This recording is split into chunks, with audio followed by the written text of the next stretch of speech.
That's ABBA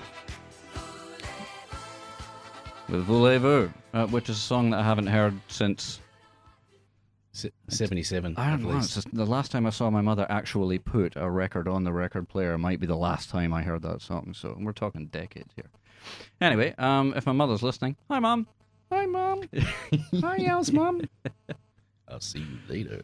Welcome to Movie Groove. It's What's on Screen. You're listening to Alister Lockhart and Gavin Derbyshire on Energy Groove Radio.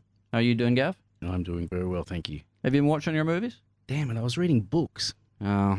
Well, see, that's what old people do. Those of us who are living in the fast lane love to watch movies, and I also like to listen to the movie news. We always start each and every show with a little entertainment and movie route news from all around the galaxy. This is the bit we call a news hope. Oh, I was going to do a musical sting for these as well. I've got musical stings this week. It's all professional. Stings coming in. A musical yeah. No, not that kind of. A musical sting for the segment. I say the name of the segment, and then the musical sting plays. It's very professional. I met Sting. You're going off the subject. He was a nice guy. Are you sure? Strong handshake, yeah. We're talking about the same guy? Yeah, when he played in Newcastle. Yeah. Oh, well. Anyway, let's go back to the segment. We are going to blah, blah, blah, blah, every entertainment and movies news from all around the galaxy. This is a bit we call a news hope.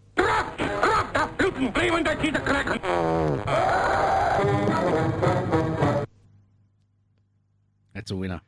That's gold right there. Come on. It's just going to get better, folks. I've been working on that all week. So, this week in the news, we're going to start off with a correction. Last week, we were talking about Tim Burton films, and I incorrectly stated that Alice in Wonderland was written by a pedophile called C.S. Lewis. Now, that is incorrect. I'd like to apologize to fans of the famously devoted Christian novelist and academic that brought us the beloved Narnia series, as well as the Screwtape Letters. Do you know the Screwtape Letters? No, I don't. It's he did this great book where it's it's a series of letters from a senior demon called Screwtape to his nephew Wormwood, who's a junior tempter. Wow. And under his mentorship, he's got responsibility for securing the damnation of a British man known as the Patient. So C.S. Lewis basically took a lot of acid. No, he was a devoted Christian. Some people call him a Christian apologist, whatever that means. Anyway, no, indeed, Alice's Adventure in Wonderland was in fact penned by a pedophile called Charles Dodgson, the famously devoted Christian novelist and academic who wrote the children's book under the name Lewis Carroll. So, Lewis Carroll, Charles Dodgson. Apology accepted, Captain. So yeah, Charles Dodgson was a guy who used to hang around with these little girls called Alice and Edith and Lorena. Mm-hmm. And he would tell and delight them with stories. And he was also into photography. In fact, about 50% of the photographs that we have left that Lewis Carroll did is of naked children in pastoral settings. Oh, man. Yeah, I know. So, all right, so viewed through the prism of today, apparently, because back in the day it was like a revolutionary thing to take pictures of children. They weren't considered a fit subject for photography. So, like, it was this artsy-fartsy thing that he was doing. So, supporters of Lewis Carroll will say, well, it was just art, and of course it wasn't that sort of, Then there's all this stuff about missing pages of a diary and a possible affair with one of the girls when she started to get a little bit older. I figure where there's smoke, there's a middle-aged man spanking it to nude snaps of a small child. Anyway. It sounds like a Woody Allen movie. Speaking of Woody Allen, in other pedophile news, Woody Allen has come out swinging at yet more allegations that he molested his adoptive daughter, Dylan Farrow. Have you heard about this? Swing is not the best choice of words. Okay. So Ms. Farrow recently published an open letter accusing Allen of repeatedly molesting her as a child. Charges that first came to light when the world discovered that the beloved auteur was boning his other stepdaughter, Soon-Yi Previn. So Woody's hit back this week, and in a long and distinguished history of calmly reassuring victims of abuse that they're imagining things, the director claims that his ex-wife, actress Mia Farrow, has programmed their daughter with the claims as part of a sustained attempt to smear him since they broke up 22 years ago. Any comment on that? What do we think? Is Woody on the level? Is Mia Farrow really coaching her daughter with the false memories of being molested? Well, I don't know, but the fact that he married her daughter. Yeah, again, smoke, fire. Yeah. He really has put us in a tough spot. Yes. You love Woody Allen movies, but I like to think that, like other controversial figures like Michael Jackson, for example, one should always attempt to separate the artist from the enjoyment of the art. So, if Woody Allen is indeed a twisted, kiddie, fiddling scumbag, that shouldn't affect the fact that his films are considered by many as self-indulgent, navel-gazing shit. Amen. We're going to go to a track now. If you've just joined us, this is the Valentine's Day edition of Movie Groove. Stay with us. We've got more to come. That was Nicki Minaj doing one of her songs. We love Nicki. I've never heard of Nicki Minaj. Well, I recognize the name, but I'm sorry, I'm an old person. I don't know who Nicki Minaj is. If you do know who Nicki Minaj is, then why don't you hit us up on our Twitter feed? Because as yet, oh my God, we've got 2 followers now. All right. Yeah, so that's our second follower. Let's look at that. Let's have a look and see who we've got. So that's your wife and my mum. Oh, there's Ed. Hey, so a big shout out to Ed Harding. Hello, Ed. Who's listening at home. Wilbur, I'm Mr. Ed. Is that the one? No, not the same one. Oh, damn. Ed's a big football fan. So yeah, a big shout out to Ed Harding, our second ever Twitter follower. This is a great day, Brad. I'm happy. Are you happy? I'm always happy. That is fantastic. You're listening to Movie Groove on Energy Groove Radio, transmitting live from Sydney and all around the world. Movie Groove, it's what's on the screen. I'm in the studio with Brad Duance, who's not quite on the microphone, but you can hear him in the background there. Say hello. Hi. And Gavalanche is sitting next to me in the chair. And next, we're going to move on to an item we like to call... Ooh, I've got to get my sting ready. This is... right now, we're doing the segment of the show where we have a look at what's opening in theatres in Australia and all around the world. This is Opening Scene.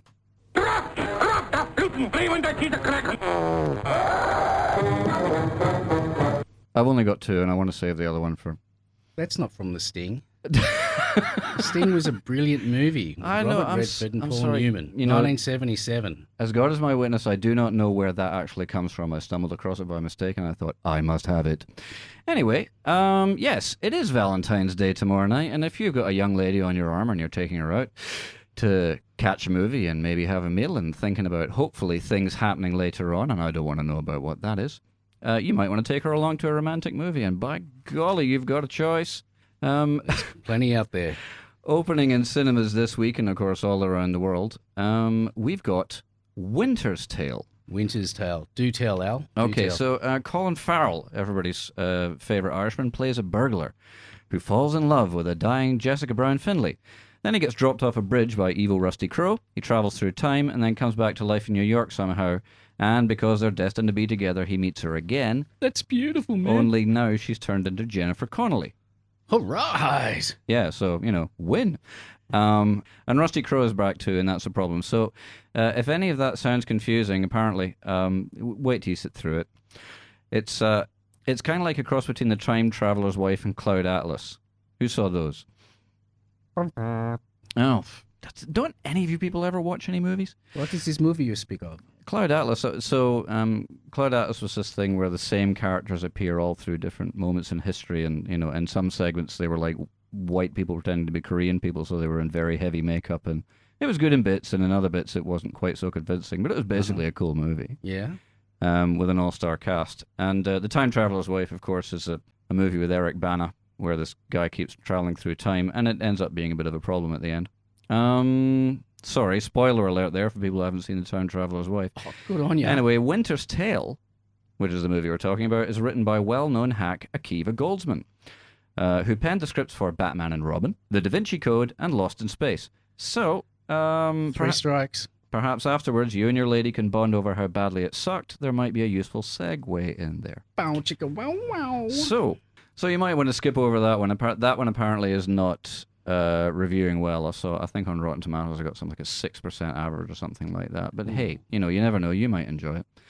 I thought Dune was good. Also, in cinemas, for the romantically inclined, we have That Awkward Moment. In the time-honored custom of recycling crap with a pop culture title, That Awkward Moment is a sex comedy with a plot so old that your granddad remembers how it didn't get him laid either. Zac Efron and Michael B. Jordan. You know Michael B. Jordan? Yes, I do. He was in The Wire. Yes. And he was in Chronicle. Yes. He's awesome. I was all teary when he got killed in The Wire. He was a pretty good actor, actually. So he's awesome, and so he might be the bit that lifts it. But anyway, so Zac Efron's in it. Oh, yeah.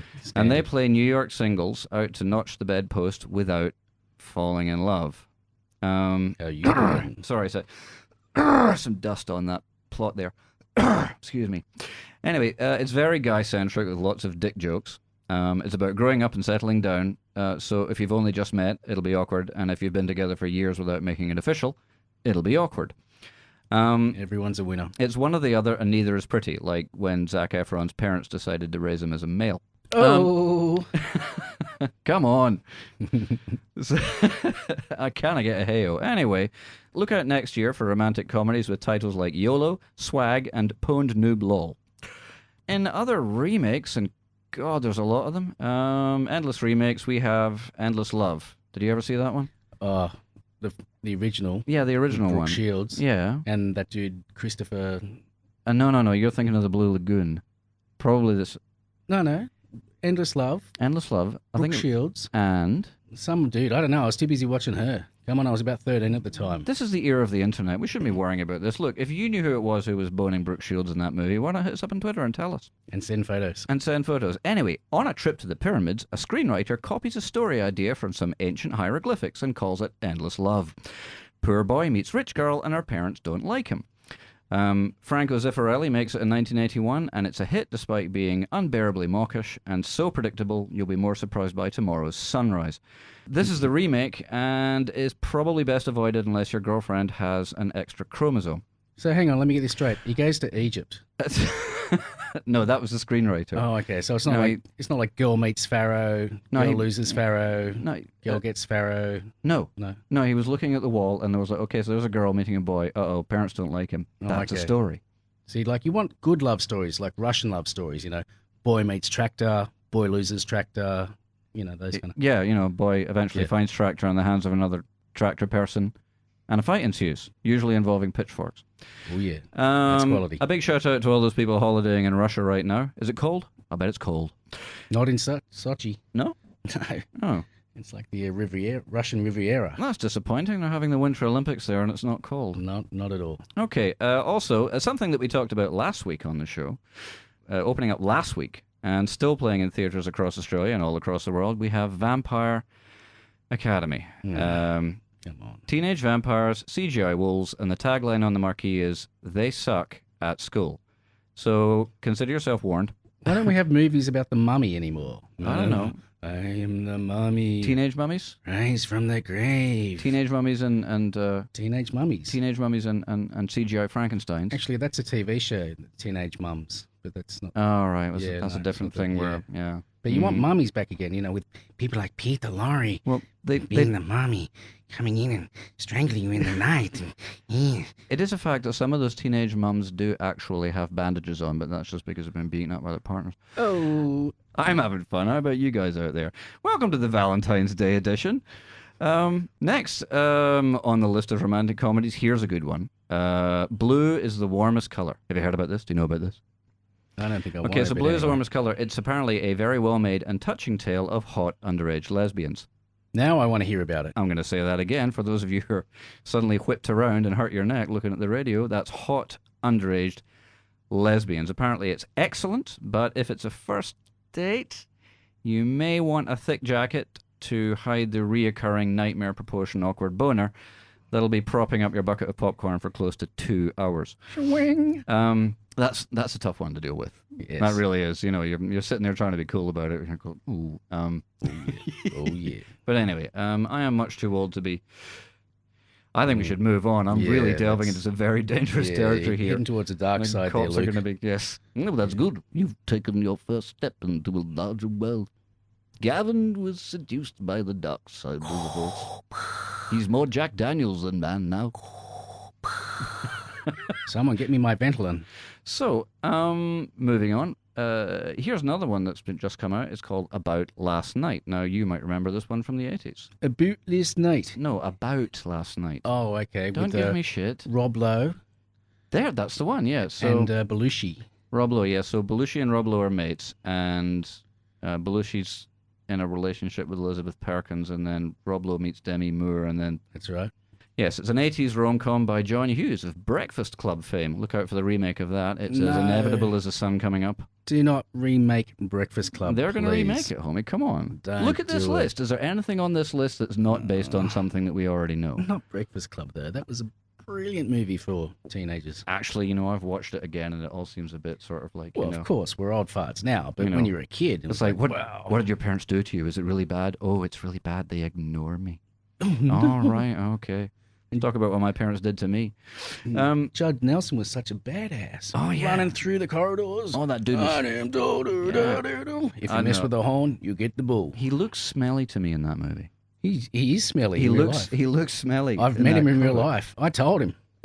I said, look, Judd, you're not a bad actor, mate, but really, don't wait to be told. You may be confusing the character with the man. But anyway, moving on.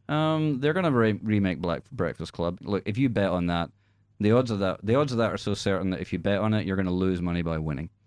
Indeed. Anyway, this is about lose. last night. It's exactly the same movie, but remade with black people. So there's a win for the urban market, something for them to watch this Halloween, because there's just not, there's like the other one, for example, is so white that you need sunnies to watch it. Indeed. So there's no foul there. Apparently, it has decent writing and hilarious performances from stand-up Kevin Hart, who we had last week in Grudge Match. Yes. And Regina Hall, who we remember from the Scary Movie franchise. I love her. She's awesome. She's pretty funny. Yeah. I was like, that's one of the... Ooh, if I want a black girlfriend, I want Regina Hall as my black girlfriend. Sorry, I'm saying that out loud. Halle Berry. No. Sorry, I meant Chuck Berry. Okay. No, that's better. Yeah. Yeah. He'll pee on you. That's his thing. Ficophilia, baby. Anyway, how do you think he got that duck walk started? Again, welcome to the Valentine's Day edition. Oh, yeah. Of Movie Groove. The romance is so thick you could cut it with a knife. Kevin Hart and Regina Hall burning up the screen there. Apparently it's reviewing very, very well. And I would suggest that it's your best bet for this Valentine's Day, pot pickers. Unless you live in Australia, in which case you're going to have to wait until March. Now, that being said, you do have the option of going to see the Oscar-nominated The Dallas Buyers Club, but it's a transgender movie, so it may not be a pussy warmer. Yeah, it's pretty heavy. Just saying. Excellent performances. That's up there for the Oscar win. They all reckon it's going to win. Yeah? Yeah. No, come on. No, seriously, they reckon it's going to win. No, transgender won't win. 10 years a slave, it's the worthy one. It's going to walk away with the 12 Oscar. years a slave. If 12... failed parole. 12 years a slave, yeah, pardon me. Went from 10 up to 12. Yeah, I know. Not My good behaviour. bad. Anyway, that's the worthy one. That's one that's going to win. No, I disagree. Oh, well. They reckon... We're just going to have to agree that you're wrong and I'm right. Anyway. Fine, you do that. Bullet for My Valentine. By Raising Hell. That's not nice. It's sort of appropriate. I ticked on that track because it had Valentine on it. I honestly didn't know that it was going to be... Do you have... unfriendly. My Lucky Valentine? I'm sorry? My Lucky Valentine. Please don't You sing. don't know that song? Please. I can mime it if you want. No, don't do that. It doesn't work on radio. Sure it does. No. Here we go. Watch. That is amazing. Oh my God. Holy. Huh? And what do you think? What are you thinking when I'm doing this? I gotta have some of that. Exactly. See? That's right. Anyway, welcome back to Movie Groove on Energy Groove Radio. We're transmitting live from Sydney and all around the world. I'm sitting here with Gavalanche and B-Rad, the Boo Radley man who's off mic, but he's having a good time. And next in the show, we're going to do a segment that we like to do every week. This is news from all around the world that satisfies the geek clique. This is the Geekly Roundup. Ooh, where's my sting?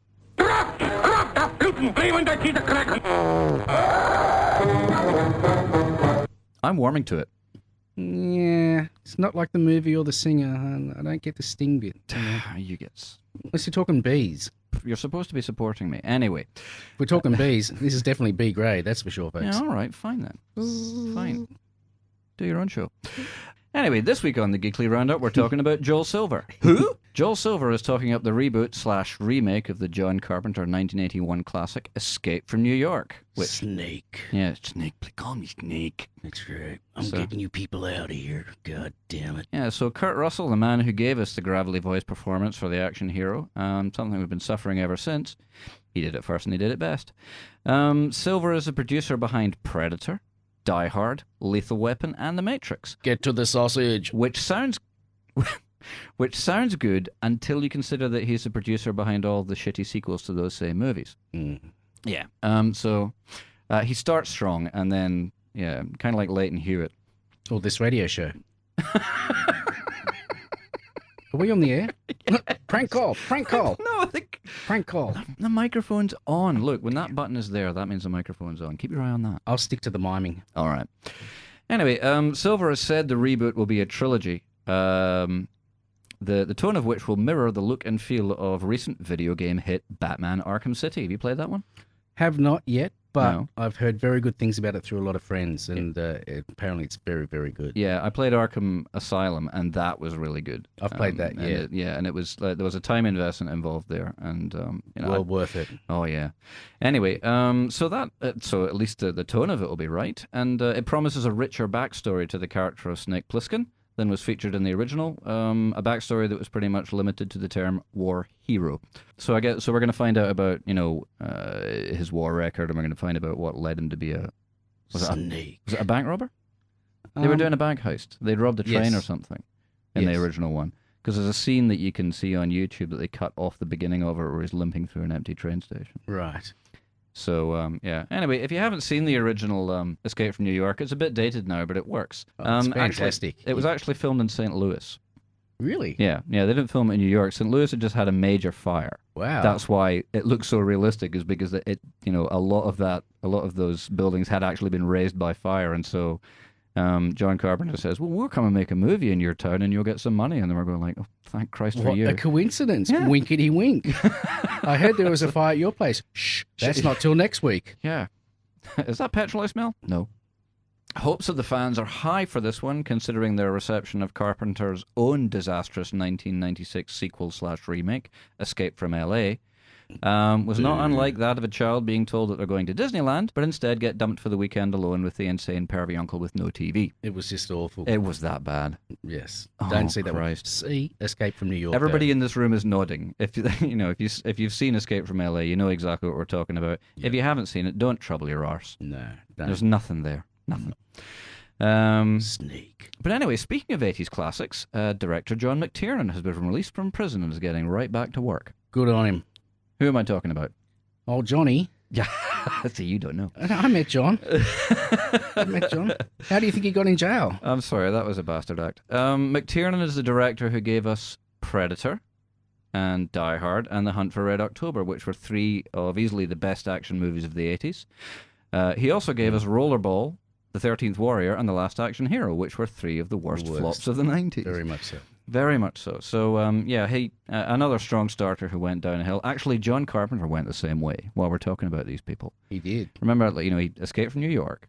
Beautiful. The Thing, which is my favorite movie of all time. If you haven't seen it, fix that. 1982's The Thing with Kurt Russell. If you haven't seen it, go and get it now. Right, switch off that. No, don't switch off the radio. Sorry, boss. And Escape from New York, like I said. Big Trouble in Little China. Halloween. Beautiful. Big Trouble in Little China. Yeah, was it The Fog or The Fog? The Fog. Yeah. Yep. Assault on Precinct 13. Yes. The original one.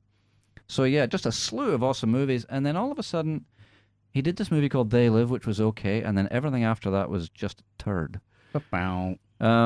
People raved about In the Mouth of Madness. I watched it. I've got nothing more to say about that. No. And his movie Vampires with James Woods and Maximilian Schell, who we mentioned last week. Love Max. Who died recently. He did. Rest in peace, old Maxie boy. Yeah. That has an auspicious position on my top 10 golden turds of all time, that movie. Let's shine him up. And, it's taking some beating. It has. Michael Bay keeps on putting out movies. Vampires is still up there. So, enough with the vampires. Back to McTiernan. He's the director who gave us Predator, Die Hard, and The Hunt for Red October, blah, blah, blah. He spent a year in jail after lying to the FBI about having Rollerball producer Charles Roven illegally wiretapped by Private Dick and Dick Anthony Pellicano during the production of that film. So that's how badly it was going. Yep. And it shows on screen. In a movie eagerly anticipated by absolutely no one, he's been tapped to direct upcoming actioner Red Squad, which looks to be yet another remake of The Wild Bunch, in order to mark time until the inevitable actual remake of The Wild Bunch. Yoo-hoo! Pew, pew, pew, Yeah. pew. Pew, pew, pew. Ka-ting. So, was that Peckinpah or Cassavetes? That was Peckinpah. Yeah. Yeah. So, yeah, that's pretty much that. It's good to see John McTiernan back, and I think that if he manages to regain the kind of form that he had with Predator and Die Hard, again, for mine, not just two of the best movies of the 80s, but two of the best action movies ever made. And so if you can do that again, that would be nice. You know, it would be nice to see your heroes continuing their good work rather than just giving up. I'm sorry, I'm getting sad, and it's Valentine's Day, and it's not a time to be sad, Gavin. It's not. It's a time to be happy. Happy, happy, joy, joy. Ain't It Cool News reports this week that Will Smith's involvement in the upcoming sequel to the 1996 invasion blockbuster Independence Day has been confirmed. Welcome to Earth. As cancelled. Cancelled? Smith will not be reprising his star-making turn as Navy pilot Captain Stephen Heller, which makes this one a bit more difficult to give a shit about, really. Roland Emmerich, however, the man who just loves to blow up the White House, directed the original and is back in the chair and has indicated, and this actually sounds interesting, he's indicated that the film will be about an alternate post-invasion Earth recovering from the destruction by using retrofitted alien tech. All right. Which is just as well because those bastards are back. And they're not happy. No, yeah. Presumably they fixed the fatal design flaw on their ships that allowed, them to disintegrate in flame when you shoot at the big glowing hole in the center. That's right. That'll do it. So they're blowing up the White House again. That thing's been rebuilt so many times. It's like apart from New York City, it's the only other landmark that just can't buy a break. Especially from 2000 to 2008. I know, man. Every year New York gets destroyed. Yep. Of course, every time it's something falling out of the sky like a big rock, Paris. Yes. Paris always takes the first hit. Once in a while Australia gets gets bombed as well. Every now and again. It's like that episode of The Simpsons where that supervillain, what was his name? Scorpio. Scorpio, he says, which one do you like best, France or Italy? France. No one ever says Italy. Yeah, that's right. Anyway, we're blowing up the White House again. Awesome. And a second trailer. This is good. I've been looking forward to this one, actually. And this is one for Johnny Depp fans out there for Valentine's Day. He's so dreamy. Sandra's a big Johnny Depp fan. If you're listening, Sandra, I'm going to be home a little bit late. A second trailer is hit for the Wally Pfister. That's Wally Pfister-directed thriller Transcendence. Now listen to this. The film plunges into the Pandora's box of technology, with Pfister asking penetrating questions about the irresistible pull of artificial intelligence. Johnny plays a scientist boning up on AI, who cops a load in the chest after being nailed by terrorists who are trying to stick it to the man. Oh yeah. While authorities attempt to finger the culprits, Johnny's wife, Rebecca Hall, inserts his persona into his own hard drive, hoping not to blow the system due to a lack of RAM. Once inside, Johnny's mind becomes engorged, and he begs Rebecca to create an opening through which he might have release, presumably by means of a back door. Then he spreads himself all over the net, leaving mankind in a rather sticky situation. So this is Pfister's initial thrust as a director, a market that's traditionally hard to crack, but I'm guessing that he'll get 2 thumbs up. Who's looking forward to that one? Well, after that preview, me and every other, 15-year-old kid. But yeah, it's a lot like. It does sound a lot like the Lawnmower Man. And you're a bit like, Gavin and I have been friends for a long time. I think we actually may have gone to see the Lawnmower Man with a whole crew of people, and my parents are listening, so I'm not going to say anymore. Yeah, let's let's just say that we tuned in, turned on, and dropped out. Yes. So the movie was in its day was great. It's a bit dated now, but that is actually a line from the movie where he's the bad intelligence is trapped in the computer mainframe, and then he goes, a back door. It's Valentine's Day. That was Nancy Wilson featuring Richard Marx, which is a name that I haven't heard in quite some time. Son of Groucho. And there's a reason. Do you remember Richard Marx? I know the name. Mostly hair and then some head beneath it. What was he famous for? He had an album that was just atrocious. But it did very well. despite that. Well, it's probably the era. So if you could think of a name of a Richard Marx film, I'm going to try some reverse psychology here because nothing else is working. Don't hit us up on Twitter. Yes. Don't do that. I don't want to see any comments on Twitter. Winkety wink. Because we've got one more follower, but still nothing. No tweets. Nobody's interested.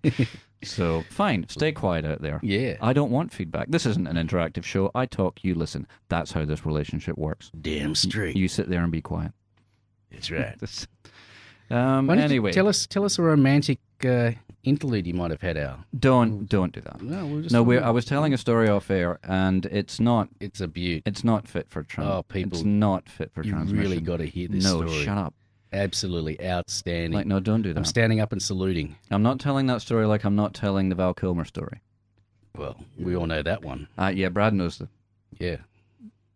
He was taking photos. I can't even allude to the Val Kilmer story because it's just not going to work. Anyway, moving. You're listening to Movie Groove if you've just tuned in. Special Valentine's edition on Energy Groove Radio. We're transmitting live from Sydney and all across the world. My name's Alister Lockhart, and I'm here with Gavalanche and B-Rad, who's off mic but still having a good time. Each week, we take a look at the oft-overlooked art of movie music from Hollywood and all around the world in a bit we call The Sound of Movies. Where's the rest of it? Where's like the in a world gone mad? Well, that's what you're here steps for. Up in times of trouble. One nun and three penguins, with Roy Schneider as a farting Nazi. I'd watch that movie. It's quality. So, this week in The Sound of Movies. Oh, hang on a minute. Yep, I screwed up. I did actually do something for this, and this will be a surprise to the listeners out there if you've been following the show. Surprise, surprise, Sarge. I'm going to do the intro again. Each week we take a look at the oft-overlooked art of movie music from Hollywood and all around the world. The bit we call The Sound of Movies.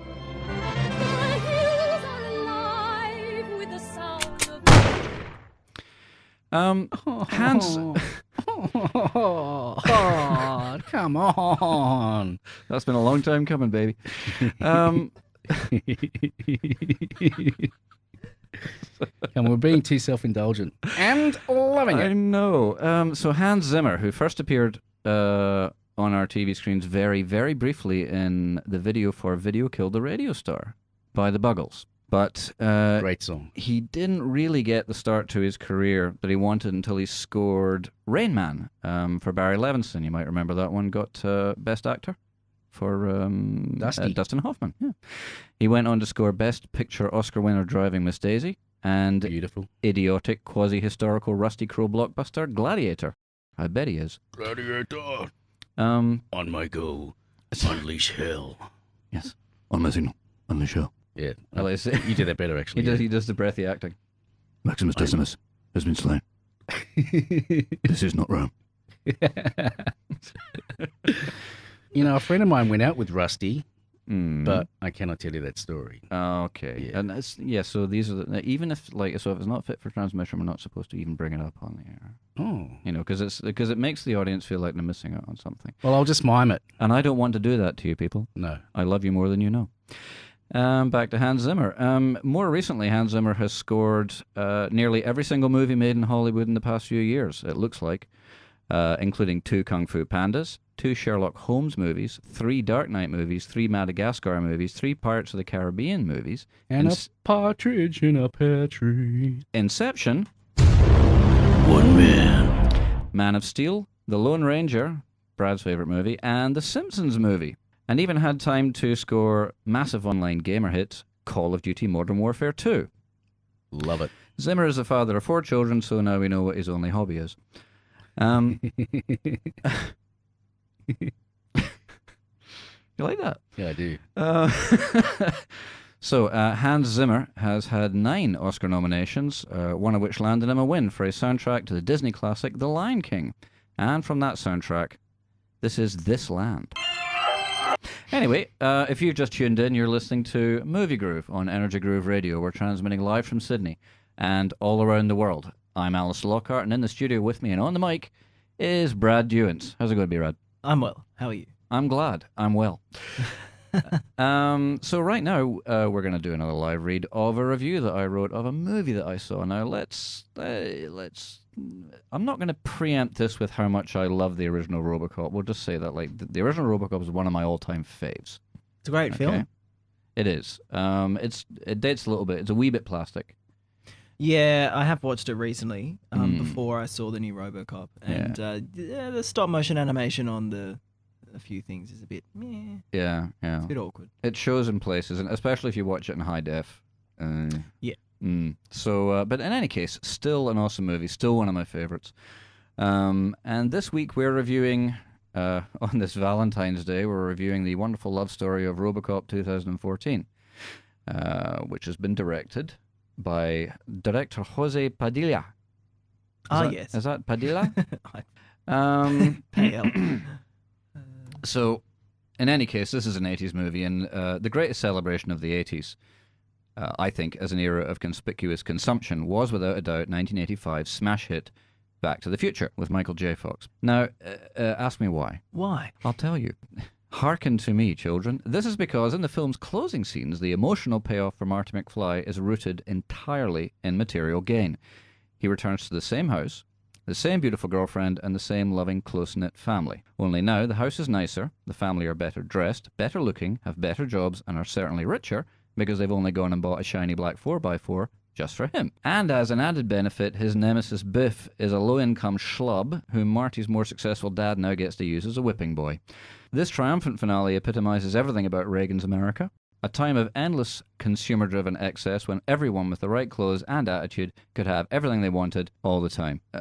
So Paul Verhoeven's cynical 1987 actioner Robocop was the antithesis of everything this era stood for. However, in its time, this pitch-black satire was largely disregarded as a disposable B-flick, giving its over-the-top nightmare vision of a future in which the media is a superficial tabloid sideshow in an America paralyzed by debt and crime and run by corrupt politicians and amoral corporate scumbags. Like that could ever happen. So considering the dark future of the original may feel a bit too familiar with audiences in 2014, unfortunately, Jose Padilla's remake necessarily goes a step further and introduces an America in the role of self-appointed global police, occupying and governing unfriendly sovereign states with a mainly automated force of arms. In Tehran. That's the futuristic bit. Back in America, Michael Keaton sucks as a corporate scumbag fighting Congress to have these same robotic drones patrol Detroit. But the American people are not okay with this, so he decides that turning a martyred American hero into Frankenstein's monster will turn them around. Joel Kinnaman has been brutally almost killed, and his bereaved almost widow Abby Cornish is railroaded into consent. Now from here the movie treads a similar path to the original, but initially digresses to muse on the existential questions the scenario poses, only in a much more boring way. How would a principled family man react to being the wienerless operating system of a Dalek? Well, rather than screeching and vomiting at the sheer inescapable horror of it all, Joel just gets a bit upset, really, and his emotional qualms bugger up what cyberneticist Gary Oldman keeps referring to as the system. So they dial his emotions down to their lowest setting, that would be Keanu Reeves, and the plot of the original resumes. While 2011's unnecessary remake of Verhoeven's other sci-fi classic Total Recall was a scene-for-scene facsimile of its source, just with different plot devices, from here Padilla's Robocop ticks off the set pieces from the original, but as more of a series of nods to the setups while changing the context of the scenes, which is clever in a way. Knowing pokes at the media are present in the form of Samuel L. Jackson yelling straight to camera, but again, it's so close to jingoistic bluster of present-day Fox pundits, it's more parody than satire, and that's not funny, it's just kind of worrying and depressing. In fact, none of this is much fun at all. The whole thing has nothing like a sense of humour, and the oddly stilted action beats lack any of the impact of Verhoeven's voyeuristic blood squib porn. But the characters have at least some depth, so at the end you'll have an even chance of giving a shit about the underwhelming finale. As a massive fan of the original, as I said, I was surprised at how much I enjoyed this remake. That being said, it was because of drastically lowered expectations that I enjoyed a Michael Bay movie once. So it might just be that I was glad it wasn't an unforgivable disaster. So, while a second viewing may well change my mind, I was absorbed in the journey of the main character and in a couple of scenes was almost moved. Now, my love for the original stems from the devastating plight of Peter Weller's Alex Murphy and his Pyrrhic victory of reclaiming nothing more than his name. So the new one at least has some of that, if a bit diluted. Robocop is in theatres across the globe, and I'm giving it a doesn't suck. Brad, you saw this the other night. I hated it. Okay. It was too long. For starters. Yeah, no, it was. Yeah. What was it? Sitting around 2.5 hours or something? And I think it might just have seemed longer. Really? I think it is only about 2 hours. I don't think it goes for 2.5. But yeah, it was way longer than it needed to be. Longer than the original, certainly. All right. Well, the mate that I went to see it with, he fell asleep. Shows how much entertainment he got out of it. Okay, now, was he bored or was he drunk? A little bit of both, maybe. Ha! So, yeah. No, but basically, if it was an interesting movie, then you probably would have been able to stay awake. What about the action scenes? Are they? I wasn't interested really. The first scene where they're in where did you say it was time?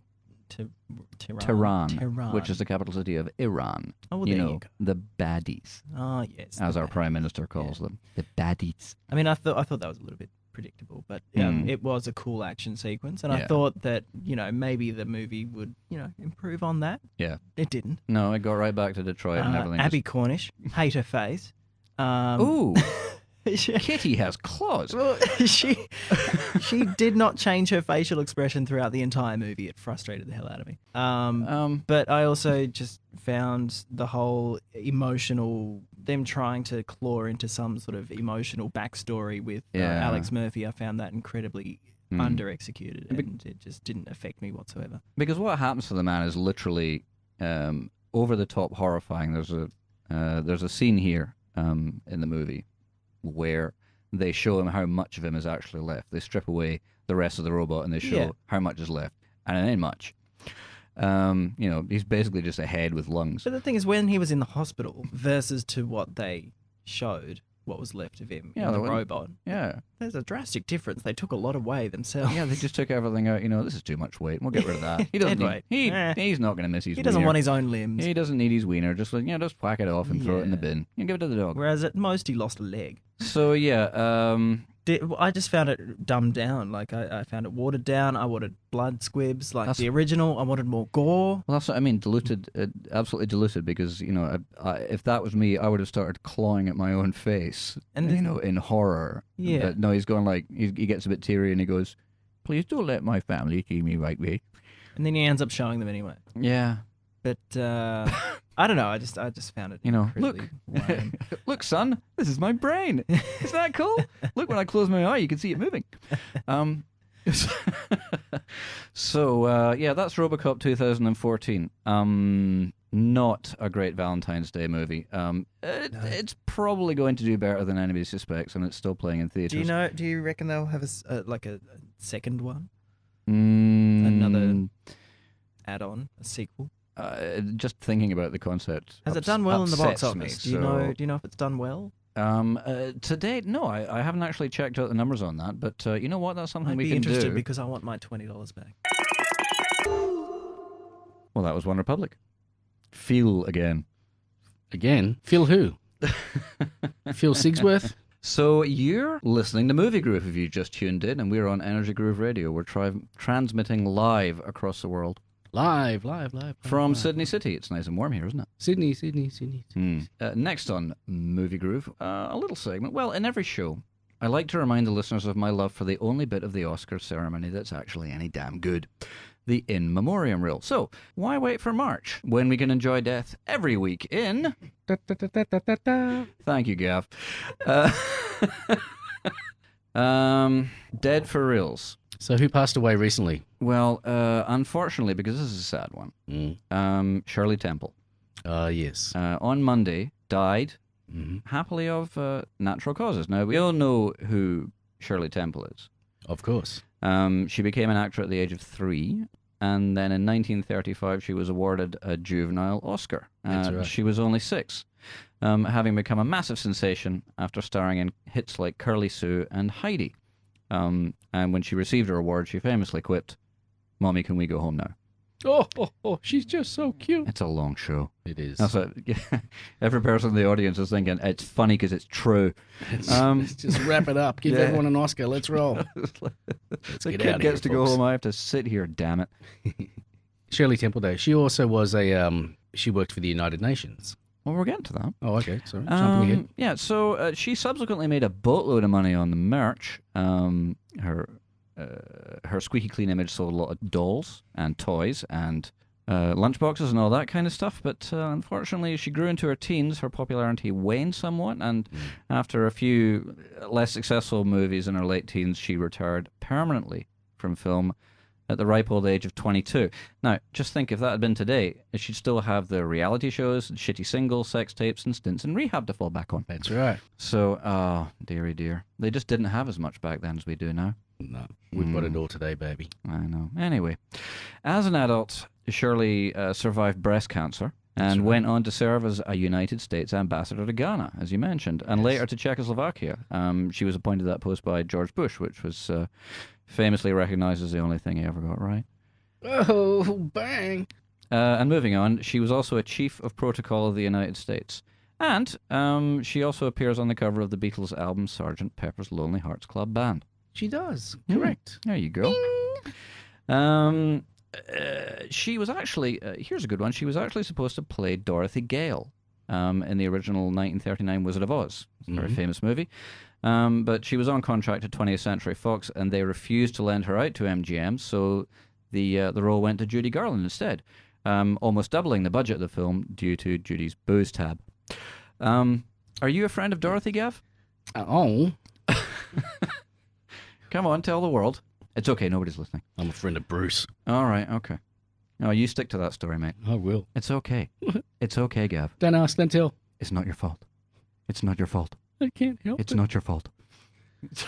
More of Shirley. So, okay. I love that dance scene she had with Bill Bojangles. I missed that one. Oh, man. Fantastic tap dancing scene. Oh yeah. Oh no, I remember the one. Yeah, Yeah. very famous footage. Look that one up on YouTube. It's a killer. Shirley Temple and Bill Bojangles. She was not for nothing when she Saturday. given that Oscar, people. I mean, it wasn't like, oh, she's so cute, give her an Oscar. No, she deserved it. She was She's very good. unbelievable talent for a 6-year-old. Although, and like this is the musing of another comedian. Jim Jeffries said this. Right. If a 6-year-old can get an Oscar, and Anna Paquin was 11 when she got hers. Mm-hmm. So if an 11-year-old and a 6-year-old can get an Oscar, how difficult is acting? Exactly. Really? I've Come got on. 2 of them. You're just not trying hard enough. Cluttering up the basement. That's right. So I know, but you know they come invaluable when you got to prop that door open. It doesn't have that latch on it. I got to get that fixed. Yep. Anyway, so here's a little quote. She said, "I stopped believing in." Oh, hang on. Spoiler alert. Any children listening, If there's any children in the room, God bless you, but don't listen for a second. I stopped believing in Santa Claus when I was 6. Why is that? Mother took me to see him in a department store, and he asked for my autograph. Santa asked for her autograph. Yeah, some So clown. that's gonna, yeah. You know, if they, I guess he's thinking, Shirley Temple, when am I going to do this again? That's right. And she sat on his lap. Anyway, so Shirley Temple's gone, but a fantastic woman and a fantastic life. Yes. And And a really good ambassador too. Sorry to interrupt there. She was a fantastic ambassador. She also served, like, in 1976. She was on the board of directors at Disney as well. Right. So, not just talented, but smart as well. And amazing and funny. And, we're poor for having lost that lady. Shirley Temple Indeed. was 85, and we miss her already. Good innings. There's that term again. Brad said that last week. Well, it's true. They had a good innings. You spend the last 30 years of your life in an iron lung, and people will still say, oh, he had a good innings. Oh, God bless him. He had a good innings. Yeah, he was getting on a bit, but... Anyway. Also on Dead for Reals this week, and we have a lesser-known celebrity here, but, you don't know the man, but you know his work.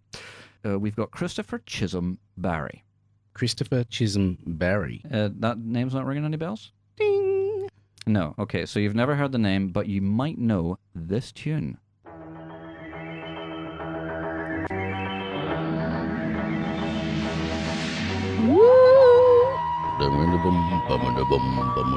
Oh God, I'm 7 again and hiding behind the couch. I love it. That's awesome. We should have a shout out to the woman who made that track. It was like this revolutionary thing where she just went into the studio and started screwing about with all this audio gear and making all these weird noises. Really? And Is then that how- mixing them together with, a bass track. Okay. And I think she got like tuppence for her trouble or something. Tuppence. Oh, So, that's lich. but anyway. That was the theme to Doctor Who, if you do not know that. So yeah, Christopher died on the 7th of February. He was a British television director known for his work on the very famous science fiction series Doctor Who. Barry's work on Doctor Who covered the longest span of any director during the original run of the series, with the director overseeing episodes from 1963 until 1979. And he was one of only 3 to direct all of the first 4 actors to play the Doctor. So that's William Hartnell, Patrick Troughton, John Pertwee, and, of course, Tom Baker, who was always my favourite. Ditto. Tom Baker was my Doctor, so that... Yeah. Do your maths. That should give you an idea of how old we are here. Right. So, so amongst the episodes that he directed, he did the Daleks, the Rescue, the Romans, the Savages, the Power of the Daleks, the Daemons, the Mutants, Robot. That was the one where Tom Baker first appeared. Ah, okay. Remember the one where he was fighting a giant robot, but he was all messed up because he just regenerated. Oh, yes. Yeah. He ended up riding around on a bicycle with a bucket full of stuff to shrink the robot down. Yeah, he killed the robot by driving by it and throwing a bucket of acid on it. Yeah, and Sarah Jane Parker's there going, Doctor, save me, Doctor. That was her job. Well, she did it very well. That was her job on the show, is just to continually yell the word Doctor. And they brought her back years later. I know. And she did the same thing. Yeah, Elizabeth Sladen was that actor's name. She was also my favourite Doctor's assistant, I think. Oh, come on. Leela. Leela? Leela. That's my brother's favourite. No, I'm sorry, I still like... Oh, man, there's no comparison. What are you doing? I'm sorry. Leela. It's actually my brother... Savage. My brother told me a great story where he actually got to meet the actress who played Leela at a convention once, and he was really, really excited. And, how excited was he? And he stood in line for a long, long, long, long time. And you know how when you know how when your tummy's empty? Yes. Your breath isn't very nice? Uh-oh. So, so he spoke to her, and she said that, she was acting kind of odd, a little bit weird, a little bit distant, but now she's been talking to nerds all day, and who the hell am I? And then he went back to his wife, and he said, I was talking to Leela, that was so cool. And she said, your breath is fetid. Uh-oh. And he was like, oh, no, I just met Leela and breathed shit breath on her. Your breath smells like a Cyberman taking off his suit after a heart invasion. Ooh, Well, that's pretty bad. That's a very vivid image. Your breath smells like Davros getting a head massage. Davros chair, yeah, did they ever lift him out of that with chair? With cheese. Did they ever... Yeah, there's a little dude inside of it, like a little octopus. No, not the chair. No, I know there's a Dalek. I know there's a little octopusy thing inside the Dalek. Right. But Davros has got the upper half of his body, right? Oh, okay, yes, yeah. So who lifts him out of that chair to give him a sponge bath? That's... Yeah, and what does that smell like? Great mysteries of the world. Yeah, okay. So if anybody wants to... Let us know. Tweet us with an image. Yes, indeed. Yeah, so... Anyway, so he also directed The Brain of Morbius, which is another favourite, and The Creature from the Pit, which I remember was scary. Being terrified of as a child, despite the fact that it was just a very large, very slow-moving lump of chicken wire and paper mache painted green. Remember that one? They would go down into the tunnels, and this thing would shuffle very, very slowly towards them, and they would just stand there going, still. Ah! Doctor! And then get crushed. And Sonic screwdriver. And then at the end, they managed to get this thing on it that had lights. Blanket. And it allowed it to speak. And he said, I'm sorry I crushed all those people. I was only trying to communicate. So, okay, thanks for that, buddy. A bit like Andre the Giant. Look, you've killed everybody we sent down here. Did you not work out what was happening? Yeah, mate. Give us a call. Text message. Jeez. What's going on? Humans are so fragile. You should talk, man. You're a big lump of paper mache. And delicious. Yeah, anyway, won't anyone think of the aliens? Won't anyone think of the aliens? Anyway, keep going. So, that was Christopher Chisholm Barry. Good on you, Chris. He did a massive amount for us, I think. Like, my childhood is peppered with memories of hiding behind the couch trying to watch Doctor Who. I met Chris, back in 1967. Okay. But I wasn't born then. No. So you do indeed have a time machine. The TARDIS, baby. That's right. Right. But mine's a bit not as good. It's called the TURDIS. Right. Okay. Yeah. Is it bigger on the inside than? Oh yeah. It's in me and touching the water. Right. Scrap that one. Okay. Why indeed.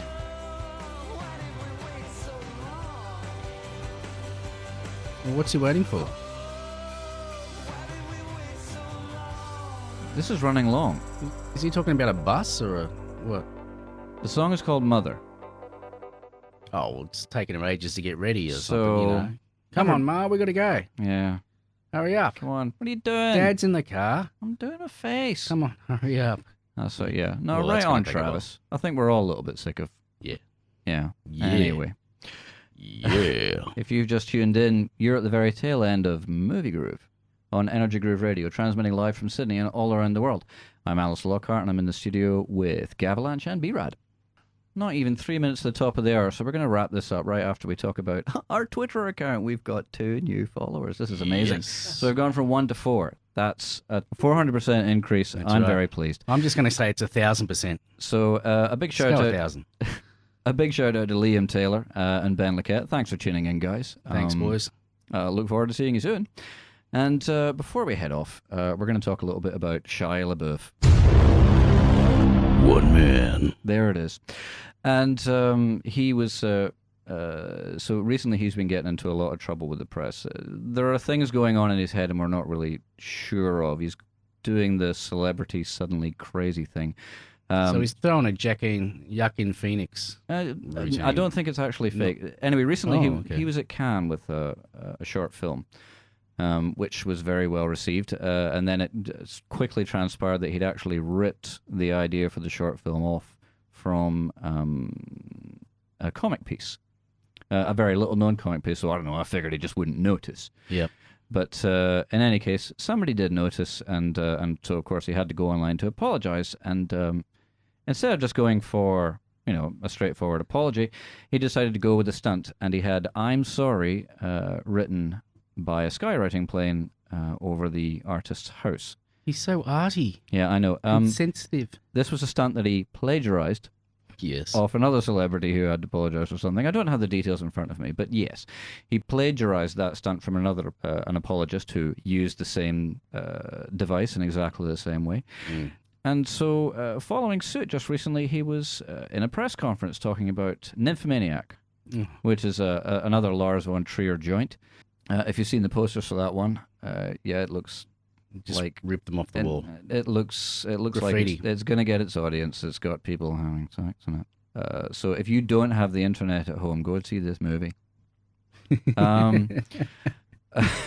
Anyway, so he was in front of the press and he was answering questions about explicit sex scenes. And oddly, he quipped when, and I quote, "When the seagulls follow the trawler, it is because they think sardines will be thrown into the sea. Thank you very much." And then he walked off. If you read about it online, it keeps saying that he stormed out. He just walked off. He didn't storm anywhere. No. There was no storming involved. But not even a breeze. So a very odd quote and quite clever. I think what he was trying to say there is that, the press are just a pack of scavengers. I don't have any sardines for you today. Sod off. Unfortunately, he plagiarized a quote from Eric Cantona. Who made the same quote years before at an event where he was answering questions about the assault on a fan in the stands when he famously did a big Bruce Lee number over the side, and this guy copped it right in the chest. He's a soccer player. Exactly the same thing. So he's just plagiarizing on his plagiarizing. It appears that either he doesn't have either this is an art piece like your Joaquin Phoenix kind of a thing, or he just doesn't have any original ideas of his own. I'm going to go with option B. But in any case, a promising young actor has begun to turn into a celebrity weirdo, although, to be fair, it is Shia LaBeouf. And he transformed into a weirdo. All right, now, if you were a person who everywhere you went, like, you're out in the pub or the club or whatever, and every single night somebody came up to you and went, "You buggered up, raise the low start, you suck." Because he gets in trouble for punching people in nightclubs a lot. Oh, really? And he always gets the blame. The Shia LaBeouf gets PO'd and punches somebody else in a nightclub. Right. I'm guessing it's because people are coming up to him and going, "You buggered up Indiana Jones." If I heard that too many times, I would punch people too. He should carry a whip. But, at the very least, I write my own lines. Some of them. I don't write at all. It just comes off the top of my half-wit. Yeah, I've seen your signature. It's a big X.